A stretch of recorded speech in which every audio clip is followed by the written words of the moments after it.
নমস্কার বন্ধুরা, আজ আমি আপনাদের ফুলকপির একটা রেসিপি করে দেখাবো।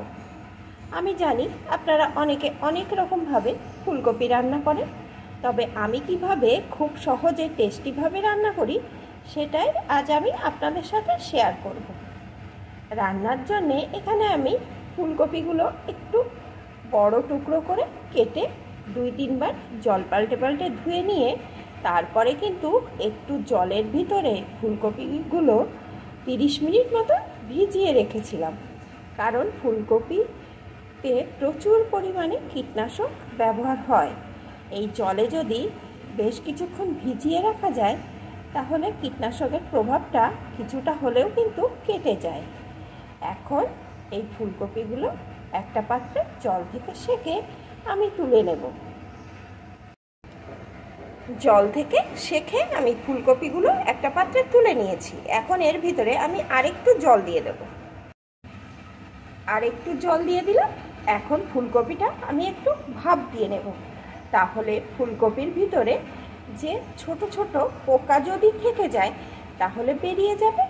আর ফুলকপিটার একটা গন্ধ থাকে। এখন যেহেতু পুরোপুরিভাবে শীত পড়েনি, শীতের সবজি শীতেই কিন্তু বেশি টেস্টি হয়, তবে একটু ভাপ দিয়ে যদি ফেলে দেওয়া যায় তাহলে ফুলকপির যে গন্ধটা সেটা আর থাকবে না, আর খেতেও কিন্তু ভালো লাগবে।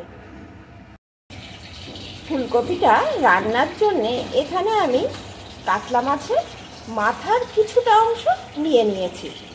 এই কাতলা মাছের মাথাটা কিন্তু আমার যে 10 কিলো ওজনের কাতলা মাছটা ধরার ভিডিও আছে সেই মাথার কিছুটা অংশ, কিছুটা দিয়ে আমি ডাল রান্না করেছিলাম আর কিছুটা রেখে দিয়েছিলাম এই ফুলকপি রান্নার জন্য। আমরা তো অনেকে শুধু মাছ দিয়েই ফুলকপি রান্না করি, তবে মাছের মাথা দিয়ে যে ফুলকপি কতটা সুস্বাদু হয় সেটাই আজ আমি আপনাদের সাথে শেয়ার করব। আর এই মাথার সাথে আমি কিন্তু কয়েক পিস মাছও নিয়ে নিয়েছি, আর এগুলোকে কিন্তু আমি আগে থাকতে লবণ হলুদ দিয়ে মাখিয়েও রেখেছিলাম। এখন এই মাছগুলো আমি ভেজে নেব। রান্নার জন্যে কড়াইয়ে আমি পরিমাণ মতো সর্ষের তেল বসিয়ে দিয়েছি। তেলটাকে ভালো রকম গরম করে নিয়েছি। এখন কাতলা মাছের মাথাটা প্রথমে দিয়ে ভেজে নেব। মাছের মাথাটা আমি দিয়ে দিলাম। এখন মাথাটা আমি এপিট ওপিট লাল লাল করে ভেজে নেব।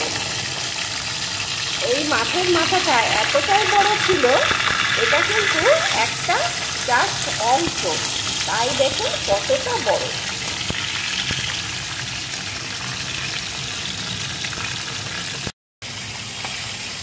এদিকে কিন্তু কপিটাও সুন্দর করে ভাপ দিয়ে নিয়ে নিয়েছি। এখন জল থেকে সেঁকে আমি কপিটাকে একটা পাত্রে তুলে রাখবো। এদিকে কিন্তু মাছের মাথাটা আমার সুন্দরভাবে ভাজা হয়ে গেছে। এখন আমি এটাকে তুলে নেব। মাছের মাথাটা তুলে নিয়ে এখন আমি যে কটি মাছ রেখেছিলাম সেই মাছগুলোকে ভাজতে দিয়ে দিয়েছি। মাছগুলো আমি সুন্দর করে ভেজে নেব। মাছের সাথে কিন্তু মাছের যে মাথার নিচে কাটা অংশ সেগুলো কিন্তু আমি এর সাথে নিয়ে নিয়েছি। এখন এগুলোকে সুন্দর করে ভেজে নেব। এগুলো সুন্দরভাবে ভেজে নেওয়া হয়ে গেছে। এখন এগুলোকে আমি তুলে নেব। দেখুন বন্ধুরা, মাছটা এত বড়, একটা পেটির অংশই কেমন চর্বি আর কতটা মোটা। এগুলো খেতে যা টেস্টি লাগবে, আর যেভাবেই রান্না করা হোক সে তরকারির স্বাদটাই পাল্টে যাবে। এখন এগুলোকে আমি তুলে নেব। এখন এই তেলের ভিতরে ভাপিয়ে রাখা ফুলকপিটাকে দিয়ে দেব।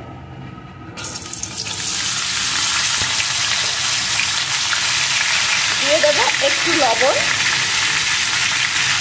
এখন ফুলকপিটা সুন্দর করে ভেজে নেব।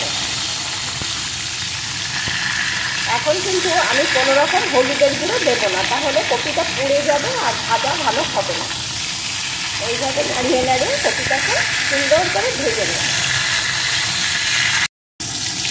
ফুলকপিগুলো কিন্তু আমি সুন্দর করে ভেজে নিয়েছি। ফুলকপি কিন্তু ভালো করে না ভাজলে খেতে কিন্তু ভালো লাগে না, তাই এইভাবে নাড়িয়ে নাড়িয়ে সুন্দরভাবে ভেজে নিতে হবে। এখন ফুলকপিগুলো আমি একটা পাত্রে তুলে নেব। ভাজা ফুলকপিগুলো আমি তুলে নিয়েছি। এখন এই তেলের ভিতরে আমি দিয়ে দেবো টুকরো করে কেটে রাখা আলু। আলুর টুকরোগুলো দিয়ে দিয়েছি। এখন দিয়ে দেবো একটু লবণ। আলুগুলো আমি লাল লাল করে ভেজে নেব। আলুগুলো আমি সুন্দরভাবে লাল লাল করে ভেজে নিয়েছি। এখন আলুগুলো আমি তুলে নেব। ভাজা আলুগুলো তুলে নিয়েছি। এখন এই তেলের ভিতরে ফোড়নে দিয়ে দেব একটা শুকনো লঙ্কা, কিছুটা গোটা জিরে। ফোড়নটা সুন্দর করে ভেজে নেব। ফোড়নটা লাল লাল করে ভেজে নিয়েছি। এখন এর ভিতরে দিয়ে দেবো একটা টমেটো কুচি।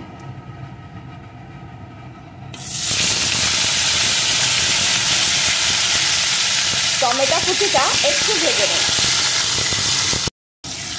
টমেটো কুচিটা একটু ভেজে নিয়েছি। এখন এর ভিতরে আমি দিয়ে দেবো জিরে আদা বাটার পেস্ট 2 টেবিল চামচ মতন। সাথেই দিয়ে দেবো পরিমাণ মতো লঙ্কার গুঁড়ো। ঝালের পরিমাণটা আপনারা আপনাদের স্বাদ অনুযায়ী দিয়ে নেবেন। পরিমাণ মতো হলুদ গুঁড়ো, স্বাদ অনুযায়ী লবণ, সামান্য একটু চিনি। চিনিটা দেওয়ার ফলে কালারটাও ভালো আসবে আর স্বাদের ব্যালেন্সটা ঠিক থাকবে। তবে আপনারা যারা মিষ্টি খেতে পছন্দ করেন না বা যাদের মিষ্টি খাওয়ায় অসুবিধা আছে তারা কিন্তু চিনিটা না দেবেন, তাও চলবে। এখন মশলাটাকে সুন্দরভাবে কষিয়ে নেব। মশলাটা সুন্দরভাবে এখানে আমার কষিয়ে নেওয়া হয়ে গেছে। দেখুন বন্ধুরা, দেখলেই বুঝতে পারছেন মশলাটা কত সুন্দরভাবে কষিয়ে নেওয়া হয়েছে। এখন এর ভিতরে আমি ভেজে রাখা আলু ফুলকপিটাকে দিয়ে দেব। আলু ফুলকপিটাও মশলার সাথে কিছুক্ষণ আমি কষিয়ে নেব। মশলার সাথে আলু ফুলকপিটাও আমি সুন্দরভাবে কষিয়ে নিয়েছি। এখন এর ভিতরে আমি দিয়ে দেবো পরিমাণ মতো জল। আমি কিন্তু উষ্ণ গরম জল দিয়ে দিচ্ছি।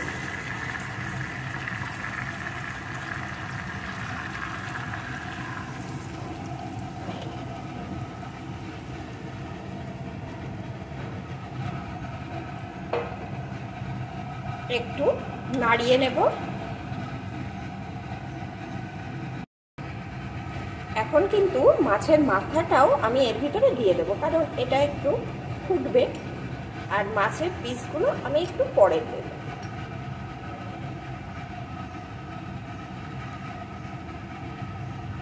মাথাটাও দিয়ে দিলাম। এখন কিছুক্ষণ ভালো করে ফুটিয়ে নেব। মাছের মাথাটা দিয়ে বেশ কিছুক্ষণ জাল করে নিয়েছি। এখন মাথাটাকে উল্টে দেবো। যেহেতু মাথাটা ঝোলের ভিতরে ঢুকছে না, এত বড় মাছের মাথা, তাই একটু উল্টে দিলাম। এখন সাইড দিয়ে ভাজা মাছগুলো আমি দিয়ে দেব।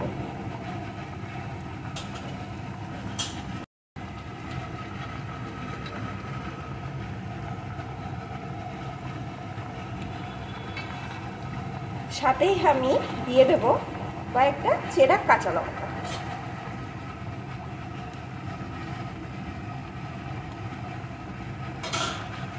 এখন একটু নাড়িয়ে নিয়ে আরও কিছুক্ষণ জাল করে নেব। যেহেতু মাছটা অনেকটাই বড়, এই মাছগুলো কিন্তু ভালো রকম জাল করতে হবে।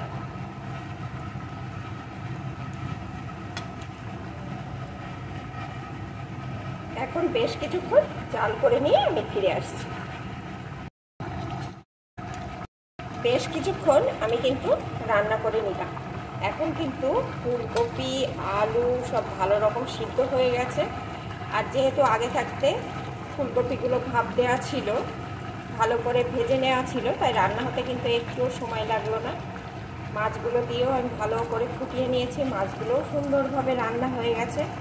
আর এই বড় মাছ দিয়ে ফুলকপি রেসিপিতে এই ঝোলটা কিন্তু একটু ঝোল ঝোল রাখতে হয়, কারণ মাখো মাখো হলে কিন্তু এই রান্নার টেস্টটা ভালো আসবে না। আর এরকম দেশি বড় কাতলা মাছ দিয়ে এই ফুলকপি রান্নায় আমি কিন্তু বেশি মশলাও ব্যবহার করিনি, এমনিতেই খেতে সুন্দর লাগবে। খুব অল্প মশলায় রান্নাটা করলাম। এখন আমি এর উপর দিয়ে দেবো একটু গরম মশলার গুঁড়ো।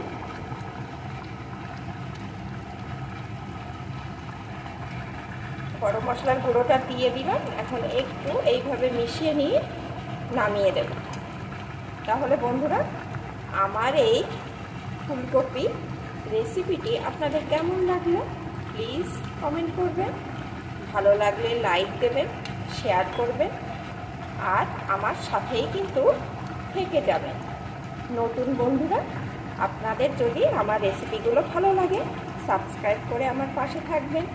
আর পুরনো বন্ধুরা যারা এতদিন ধরে আমার সাথেই আছে তাদেরকে অসংখ্য অসংখ্য ধন্যবাদ। এখন এটাকে আমি নামিয়ে নেব।